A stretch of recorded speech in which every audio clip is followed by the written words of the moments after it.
एक बार की बात है, ट्रेन के इंतजार में एक बुजुर्ग रेलवे स्टेशन पर बैठकर रामायण की छोटी सी पुस्तक पढ़ रहे थे।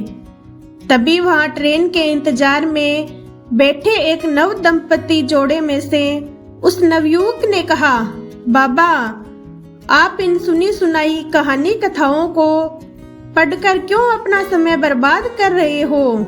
इनसे आपको क्या सीखने को मिलेगा?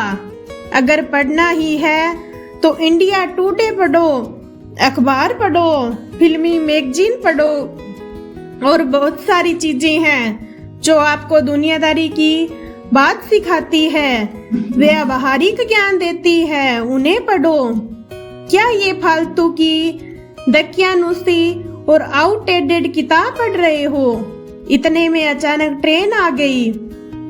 युवक अगले गेट से और बाबा पिछले गेट से ट्रेन में चढ़ गए। ट्रेन के चलने के थोड़ी देर बाद ही युवक की चीखने चिल्लाने की आवाज आई, क्योंकि युवक खुद तो ट्रेन में चढ़ गया था, परंतु उसकी पत्नी ट्रेन में नहीं चढ़ पाई थी, वो नीचे ही रह गई थी।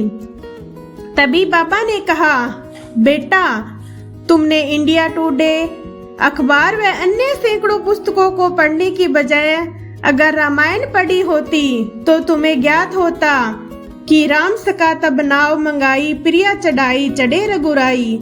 अर्थात श्री राम जी ने नाव पर चढ़ते समय पहले सीता को नाव पर चढ़ाया था, उसके बाद खुद चढ़े थे।